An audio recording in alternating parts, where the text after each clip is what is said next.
Hi everybody, I'm Dr. Qazi. I'm a skin restoration specialist in Newport Beach, California. I focus mostly on acne and scars and pigmentation. I do a lot with facial balancing as well. I'm going to walk you through this case over here. This is a patient that I've been working on since November of last year.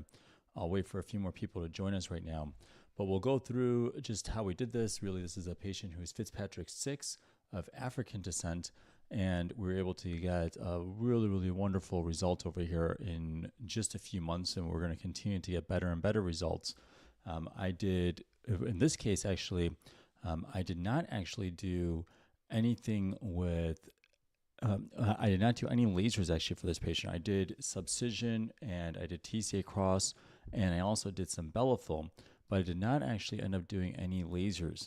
So it goes to show actually that we don't always have to do lasers, and sometimes I choose not to do it because I just want to make sure that we could get a safe, wonderful result for patients without doing things that could potentially prolong the healing process.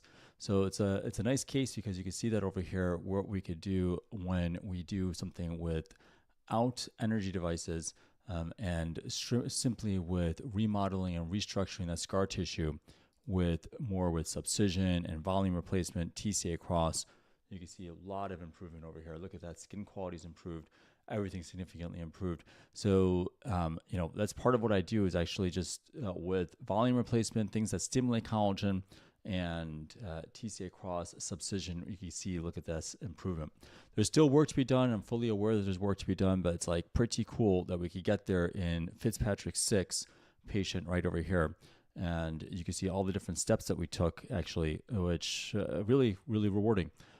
This is somebody that would have been said, a lot of people would have said, there's nothing you could do. There's nothing you could do for this. All you have to do is just basically do creams or microneedling, things like that. And, just accept your scars. But this patient, he wanted to do more than that. He wanted to get the best possible results. So that's why he came to me. And you can see, look at what we got there. So TCA Cross a few times actually, along with Subcision volume replacement. And we ended up doing for this patient, we did a few different steps for his volume. We did Sculptra and then a little bit of Bellafill as well. So it'll continue to get better. It'll get better and better, but this is a nice one for Fitzpatrick 6 patients. Marie saying, good evening. I noticed you recommend Botox for a patient that has something that can't be done at the same time as the treatment. Sometimes it could be, it's just in the forehead area if we're doing things more like, for example, we do Subcision over there and it's really blown up. I may not necessarily do it that same day, but a lot of times it could be done the same day. It just depends on, what kind of wrinkles we're trying to solve. And, a lot of times, like for example, the crow's feet, I could do it. I could do it the same day, or if it was like the frown area, I could do it that day. But you're right. Sometimes I opt not to do it that day. Sibby saying, how soon after TCA Cross did you see results, and how many times did you do TCA Cross, and after how long? So I got to double check, I think 3 to 4 sessions for this patient. It took several months though, really, for us to get to here. I would say that volume replacement, TCA Cross works hand in hand a lot of times because these deep ice pick scars, boxcar scars destroy fat. Hi, Resin Tail is on here. Resin Tails was just came over to us last week. You're healing well. I saw your photos. You're doing really well. So good to see you again. I really appreciate you. Thank you so much. And Asirna is saying, would you do a CO2 laser on an 18-year-old? Yeah, probably. It just depends on what we're trying to solve. Like I said, for this patient, I ended up not doing laser, actually, for this patient. I did not do laser resurfacing. I did do things for pigmentation, though. So I did do actually PicoSure. It's just, it's not exactly that there's no laser. I did do PicoSure, actually, in this case. But it wasn't more for resurfacing part. It was just I wanted to pick up a lot more of that pigmentation, which we ended up doing. So I just wanted to clarify that for people, that we did do things for pigmentation in this case. Michelle is saying, thoughts on Bellafill under the eye, specifically tear trough filling. So it's possible. It's just that you have to do it really carefully. You could go along like the orbital rim there. Very few people would be able to do it safely. There's a way to do it, but I would say that you got to be very careful whenever you do these kind of treatments because it is a more permanent product. And I wouldn't do it really too close to the tear trough itself, like that, right below the eye area. I wouldn't recommend that. But the actual ligament, yeah, we could do it for that if it's done properly there. What are my thoughts on algae peels? I've never done it myself, but it's not going to help for these kind of scars. These are deep scars, thick scars, and that's not going to help too much. So this was basically the first photo we did in November 2024, and now this was just right here a few weeks ago. I think just last week I saw him. This is April 2025, so that's a process. But we did do a few rounds of TCA Cross in between this time. So we did initially talar liberator subcision, and then I saw him again, and we did some Sculptra and TCA, and then we ended up doing a little bit more Bellafill as well, and some pico laser too to help out with his pigmentation. That's why his pigmentation looks awesome here. You can see his pigmentation's already getting a lot better here. It's a big improvement. Yeah, it's a big improvement. And again, it's like, people think that with scars and that it just has to be like this, cookie cutter package type of thing. I didn't end up doing lasers here. I just had to customize it based on his skin type, based on his lifestyle, based on what he was trying to achieve. I ended up doing that. I still was saying that I would be able to get him a great result with it. There's still like some areas where, we could polish off a bit more with like a little bit with resurfacing. Of course, you could still see in the temples area, for example, we could do a bit more with volume replacement, which I did that day when he came in, and then a little bit more TCA Cross. So in a few more months, you'll see it better and better. Wait, it's a package deal, a bunch of treatments at once? Yes, this was at once. But I was saying is that I don't do those package type of things where it's like a bunch of stuff, that people say you have to do 6 sessions, stuff like that with scars. I think that that's really not great because there really should be a customized approach. It really should be tailored for each individual patient. Things could change, things can shift, and really, we have to look at patients really holistically, everything else that's involved, that's going on with them. How many office visits? This was about 4 visits at this time for the patient, because we ended up doing. By the way, good seeing you on, Kimmy. So this patient we did more with TCA Cross as well as some pico sessions. So about 4 sessions as well. So the talar liberator subcision, and then we did TCA Cross that day. And then I also had to use a Microneedle because it was so tight, really tight scars. I don't know if you remember, but you guys probably won't remember. But back in November, I was saying it was a really, really tight, really tough case. It was really thick scar tissue. This is that case actually. It was definitely one of like the last few weeks in that month. It was like really tight.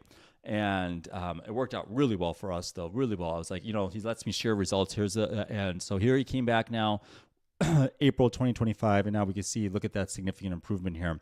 And then I put a little bit more volume this day, and he's going to get even better improvement. In picture 2, what would your next steps to further improve? So when he came in April last week, I ended up doing some more volume. I believe I used Bellafill for the temples, and then some more TCA Cross as well, and then also another pico laser too to help with his pigmentation. His pigmentation was a big issue. He's a Fitzpatrick 6 patient. You may not be able to appreciate it completely on here, but he is of African skin tone, and we had to be very, very careful with his skin type. He already had a lot of hyperpigmentation all over his face, and particularly in the scarred areas. I just didn't want to make that worse, so I had to do a few steps really to make sure that his pigmentation is better, make sure his scars were better. And I was looking at it like, yes, there is some thick areas of the scar tissue, but it wasn't worth my while to actually smooth it down. He just wasn't going to be somebody that I would be able to get, I would say the risks weren't worth it for me. I was looking at between the two things. Well, is it possible that we could still get better improvement with the laser? Yes.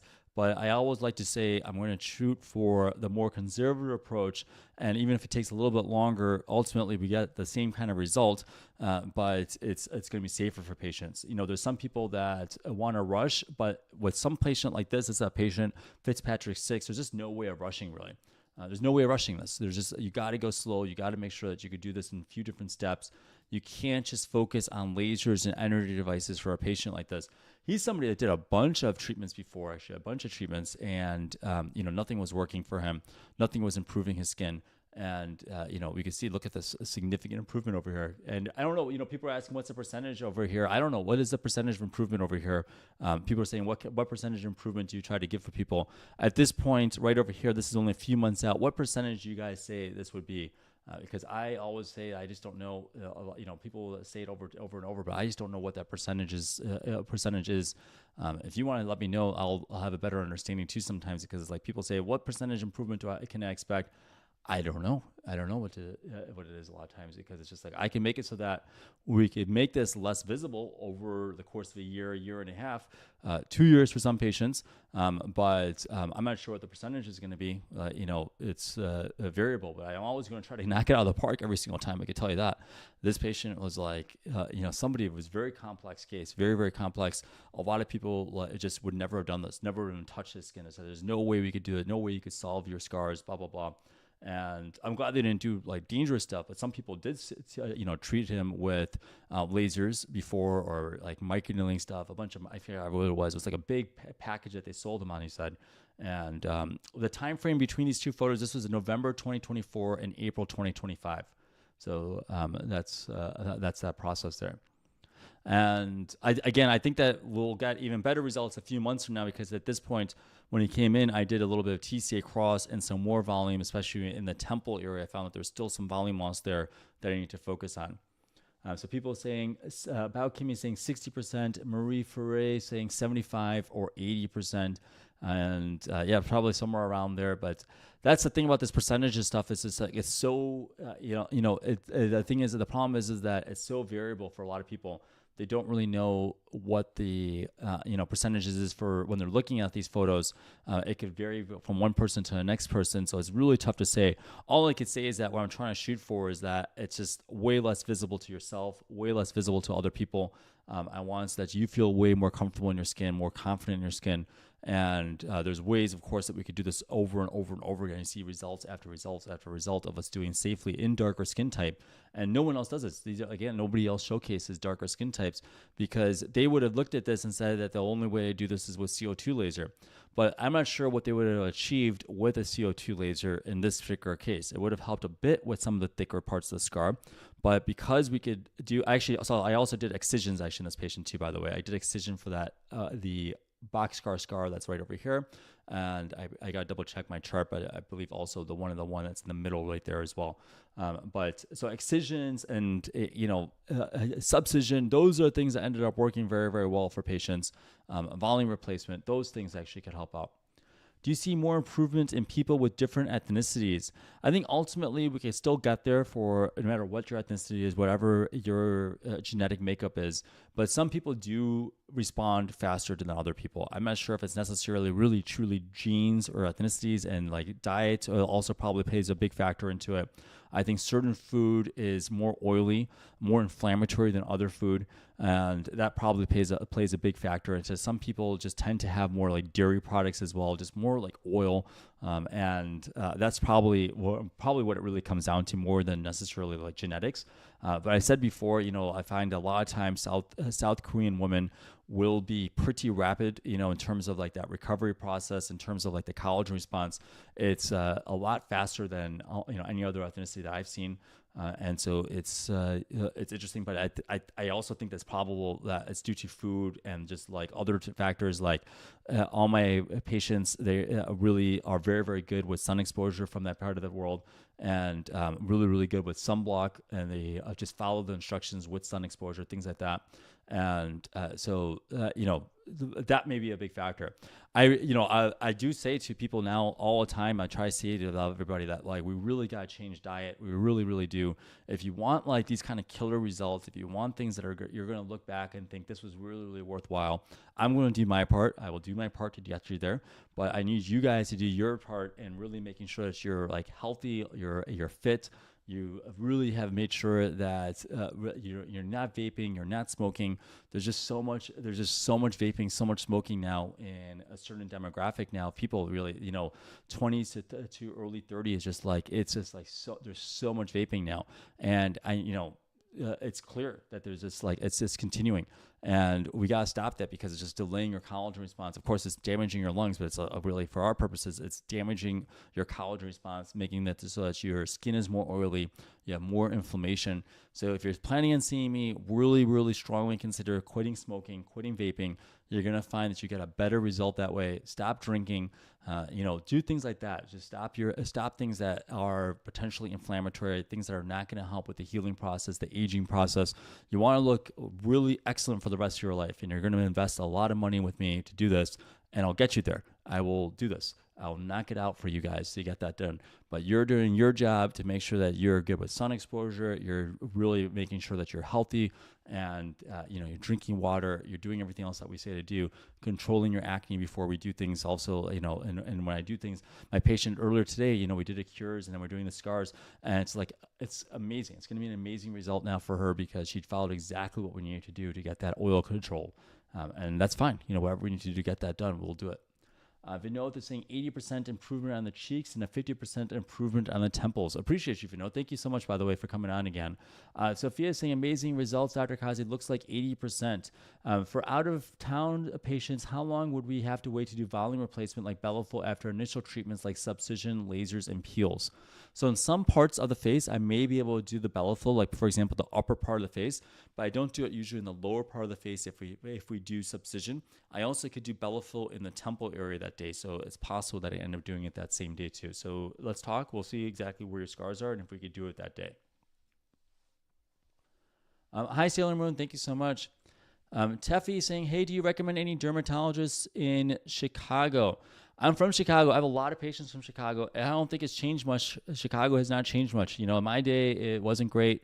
I still find that it's probably not the best. A lot of the people that everybody knows, people are going to, things like that. They're saying that it was things like Fraxel laser, stuff like that. One of my patients, he came into me from last week, actually, of Korean skin type, and he ended up getting it actually. He was doing Fraxel laser. And he said that the person ended up going way too intense with his skin type. It was like really long, prolonged. Oh, hey, Andy, how's it going? I think it was you, right, Andy? And so it's interesting. It's like basically like, Fraxel lasers and these lasers that are probably not the best for scars in the first place. And then you're doing it on, so good seeing you, by the way, Andy. I saw your pictures today. It looked like you're healing well. So yeah, just last week, you were doing, he came to me. So that what I was saying, you even went to my dermatologist from like way back when, and you said that was a problem too, which is interesting because apparently things didn't change. I saw him like in the 90s, and then Andy saw him like in like a few years ago. And, unfortunately, the dermatologist died, so things have not changed. Unfortunately, I wish that it did. I wish things got better. I hope that one day, like, people look at things and see how to do it properly. But like for darker skin types, like this patient, for patients like Andy's skin type, you got to make sure that you don't just like use too much heat. You're not bulk heating the skin. You're doing it like focal areas if you need to do it. You're doing more manual type of treatments. You're doing things like that. That's how you can actually end up getting really, really excellent results. And instead, what everybody tries to do, at least that are like trained from a while ago, I should say, everybody just tries to just use lasers, energy devices, or they push, even dermatologists are pushing people with like microneedling packages, things like that. And, they'll say that, what this patient needs is a bunch of microneedling sessions. What this patient needs is this and that. And, they're not doing subcision. They're not doing volume replacement. Or if they did subcision, my patient today, she, ended up saying that there was subcision that they were done, but they're claiming it's subcision. But what it is just like a small little localized spot with the cannula that they're doing as they're doing the filler. And it didn't break any of the scar tissue over there. So, the subcision is there's very few people in the entire world that do subcision at a high level. There really are. And I'm fine with saying there are people out there that do it. It's just that there's very, very few people that do. Very, very few people. And it's like, it's so critically important, so critically important to break this up. If I ended up putting just volume in this patient, it would have been okay for a little bit of time potentially, but what it likely would have done is as you smile and talk and things like that, it's going to shift away from those tether bonds. Those scars are just pulling down right here, and that filler is just going to go around it. And then it draws in water, which is exactly what happened to this patient. I had to dissolve a bunch of filler for her because it was actually, she had scars over here. And unfortunately, they put hyaluronic acid filler, and then it was like these balls in her cheek then. She's like, how did that happen? It's because it was hyaluronic acid filler, and she's smiling and talking, and then they never did proper subcision, and then it shifted up into her mid-cheek. And then it's like these big balls that are there. It's almost like she had gotten a filler done in the mid-cheek directly, and they were saying that they were doing it for the scars, but what ended up happening is that you got these balls because it shifted and it migrated. So that's why you have to do proper real subcision before you do these those kind of treatments. especially in cases like this. This patient, his scars were so thick and so deep that it would have been impossible for us to get an effective result with just filler without that kind of subcision. It just would have been impossible. There's just no way of us getting it in the right spot, in the right layer. All those tethered, stuck things, it was like glue inside his skin. I remember very, very vividly, because I remember even just coming on here saying, I had a really today was like a day where I had a really thick scars. I remember saying that. Sometimes I say it, sometimes I don't, but I remember that day I told you guys about that, and it was like, this was that case. This was it. And I remember like it was just really, really thick. And so it's like, how would you do filler in that kind of case? What would be the game plan with somebody? And why do people pursue, this particular patient? Why do they tell them to do a bunch of microneedling sessions for him and do all that kind of stuff? It's terrible. Wasted thousands and thousands of dollars, put people through depression, people sad. We had a call today from somebody who was just feeling like they're just so depressed. They're all the way in Europe, and so depressed about their skin, so depressed about their scars, and they just feel hopeless about stuff. So they want to come all the way out here and things. And it's like, this is really sad that somebody out there was recommending for someone who was vulnerable a bunch of microneedling sessions that did nothing for his scars. Did nothing. Very, very mild, I guess, you could say, but like it didn't help enough. My acne, user 82 is saying, my acne scars are like the second pick. How many microneedling sessions would I need? That's exactly what I'm talking about. That's exactly what I'm saying. I hope nobody's telling you to do it on your skin type. What about Arab ethnicity skin? Does it respond well to lasers? If we do it precisely, yes, we could do it clearly. Like the way we do it, I have a lot of patients who are Arab. Actually, a lot actually. And the way to do it is very similar to this. Is we don't want to bulk heat the skin typically. We want to use more manual techniques like subcision, potentially TCA Cross, volume replacement. It can work very, very well. But I do have to say, a lot of times people have to make sure that their oil is better controlled, and then also really making sure that they follow my instructions for sunblock and moisturizers, things like that. Spanish John is saying, hi, doctor. Theoretically, what would you do for a scar on the perioral mound, the fat blob next to the mouth? The scar has flattened it, and the volume loss has created asymmetry and ruined the definition. That's a really tough case, actually, a tough spot to do it. Likely, it would be really like a softer hyaluronic acid filler, one that doesn't draw in too much water, particularly along like the rest of the line of products, probably. So we may have to do, you said it flattened, so it may not need a subcision, but we could take a look to see if subcision would help, and then a bit of a Restylane would be really useful. That's an area that we don't want to put collagen stimulating products like Sculptra or Bellafill, because as you smile and animate and talk, it really could stimulate too much collagen and cause it to get a little bit thick over there. So we don't want to do that. But good question. I'll be happy to help you out with that, though. It's Steph is saying, how effective is Phenol peels? So it would be really effective for a lot of patients that have this kind of scarring if they're a lighter skin type. This would be for lighter skin type, very, very useful. We still would have to do the subcision, still have to do the volume, but it will probably help some more with like the resurfacing part of things. Some of those deeper scars, we would have been able to get that improved even more with something like the Phenol.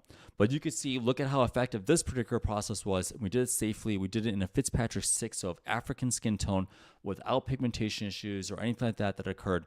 And we were able to do this very, very safely without any problem. So it's awesome. That's an awesome thing. So we didn't need something like a Phenol peel, which has more risk and more downtime, more complication, and we didn't need to do that, which is awesome. So it's like we could do this very, very safely for whatever your skin type is. And that's the thing, is like, I don't just do lasers. Like, I do a lot of lasers, but a lot of times it's manual tools. I'm using subcision tools. I'm doing, different tools. In this case, I use different forms of, like, I did a cannula, I did Noker needle, which is a blade. I did Taylor Liberator subcision. I did everything basically to break this up, and it worked out really well there.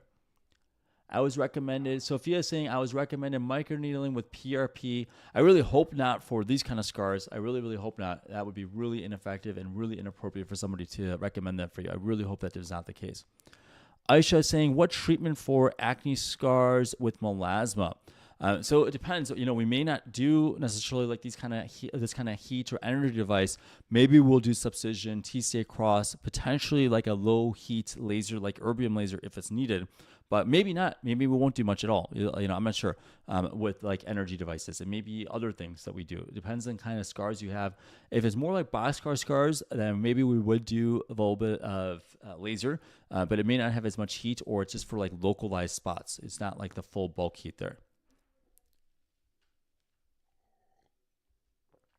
Spanish John is asking about the perioral mound. Yes, I've done that scar area before. It could take a lot more work to improve. It's not an area that you just do like one and done. You have to be really careful and really slow with it. So I absolutely will be able to help you out with it. Just let me know, when you're ready to schedule a consultation. Just go to my page, drqazi.com.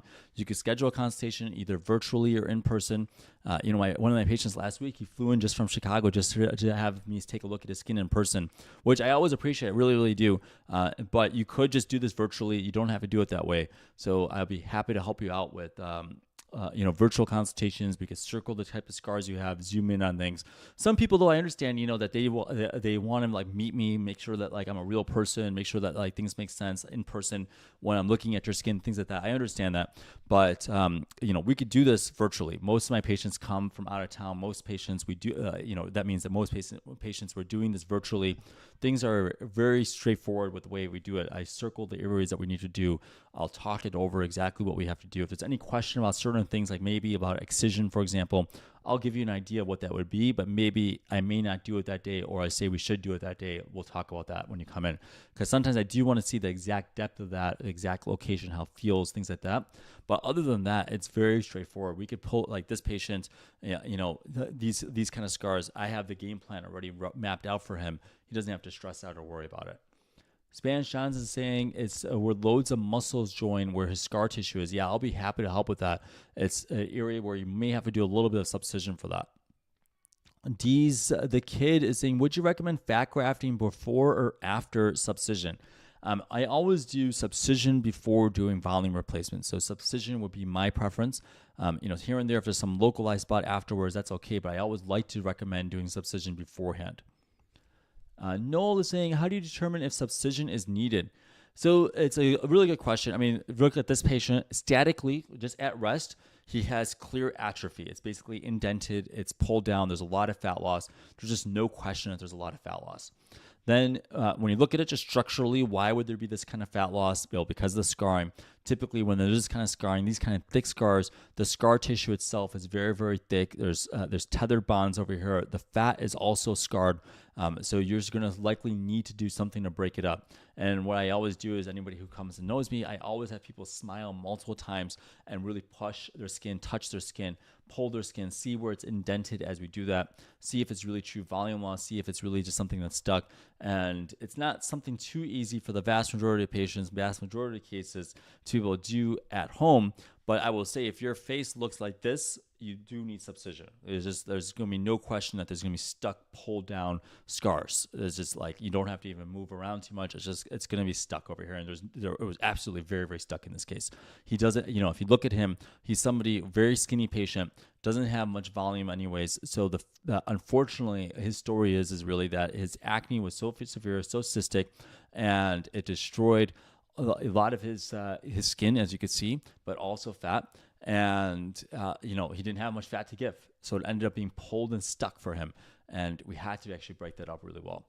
Is microneedling good for very faint scars on brown skin? Well, if it's very faint, then maybe sure, you could try microneedling for that. Axel saying, in what instances would Sculptra be recommended instead of Bellafill? Well, a few things. If it's really because of a lot of fat loss, a lot of volume loss, it's going to be pretty cost prohibitive just to do with Bellafill, although it's possible. It will take a lot longer to get that volumization with Bellafill. So that's probably the number one thing. Number two, some patients really, you have to double check to see how comfortable you are with the patient, because some people are just hesitant to have something more permanent in their face. And it's like, we got to make sure that, it's a permanent product, that they're going to be liking this volume. They understand it and it makes sense to them before putting something that's more permanent in their face. And everybody's different. I myself, I want things that are long lasting. I want things that I don't have to worry stress too much about. But there's some people that, they'll be stressed so much about just the subcision part. Just about the Sculptra or just about the Bellafill. And there's people like that. There's a lot of people that are out there that just get really nervous. They look at things online about people that get this and that. And, 1, 2 weeks, 1 month, 2 months later, they're still so stressed about it. But it's like, Sculptra down to the bone. It's going to feel firm if you dig at it. It's going to feel firm. It's there. It's a product that's going to be stimulating some collagen over there. And it's probably, someone like that, we shouldn't do volume replacement then. We're just going to have to accept that volume is just going to be something that we're not going to be able to replace because, these kind of collagen stimulating products weren't the best for you. But other people love that. They love the fact that it looks amazing. They know that they understand that they're not going to really be pushing down on their bone for 3 months or so, and they're not going to be feeling. It's not going to be a big concern for them. It's not going to be something that they're going to obsess about or get worried about, concerned about. And instead, they're okay with just waiting it out and just waiting for this to integrate with the tissue, waiting the 6 months to a year.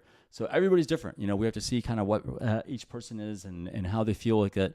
And if you're the kind of person who does obsess with things and does worry about things, and even though you trust me and go through this process, but then suddenly this stuff, you get concerned about because you read it online that somebody else somewhere else where got into something done, and now it's this big concern that you have. Then it's best not to do these long-lasting products. Best not to do many different things, actually, to be honest with you, because it's just is going to be something that is going to make you stressed out.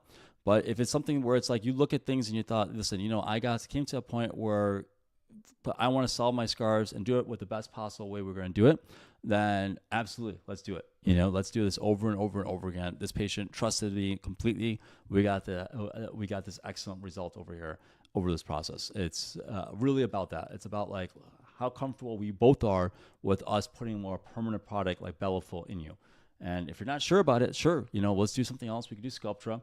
If you're not going to do any volume replacement, though, I'll tell you right now, a patient like this, we would never be able to achieve anywhere close to this, though. Never going to achieve anything close to this, though. So it's I'm not sure what we would be trying to achieve then, and I'm not sure what we're doing with it then. And then it's unclear to me because then people say, well, they came to me, but you didn't do the volume part. That was such a big critical part. And so it's how can we really evaluate these results right now if you didn't do the things that I said to do? So, volume is just so critically important for something like this. Look at how much fat loss there is. I'm not sure what the goal would be if we don't do if we don't do volume. And he, by the way, has no volume. Is it determined by skin tone or genetics? I'm South Asian but pale. For both, really, it's about for lasers and your devices. For example, Korean skin tone. It looks like it won't pigment. But I do so much. With patients of all skin type, I'm very, very careful in Korean patients because I see over and over and over again that patients have been burned elsewhere, and I have to restore their face, fix their pigmentation, fix the damage that was done. And so it's not necessarily just about the skin tone. Really, it's almost not even about that. It's about genetics, really, about ethnicity, ethnic makeup. It's about overall sun exposure, how quickly you heal, how quickly you tan or burn. So your skin tone itself isn't actually the determining factor. People actually sometimes, for some reason, get offended by it almost. I'm not sure why people get offended about it, really. It's if you're darker skin tone, it's not like it's a mean thing or anything like that. It's actually, it looks really beautiful. It's nothing wrong with it. It's just that we have to be careful with you with lasers, iron devices. We got to be really, really careful, making sure that we can get excellent results no matter what your skin tone is. And so people kind of get surprised when I ask about ethnicity, things like that, but it's for a purpose that we could determine how we could best get these kind of results in a really safe way. So skin tone is not really what it's about. Actually, there's a lot of Korean patients who are very light. They have they have hardly any pigmentation. As soon as you do a laser on them, it could get rebound pigment. They could get some hyperpigmentation on them. So again, really, really be careful. My esthetician said salicylic acid peel, subcision, and microneedling. Thoughts on the plan? Well, I mean, I'm not sure about estheticians doing subcision. I'm not sure what that means. I'm not sure what that would refer to. Shiraz is saying, "Hi, Dr. Qazi. I just got Bellafill. I love it. Is there any aftercare I have to do?"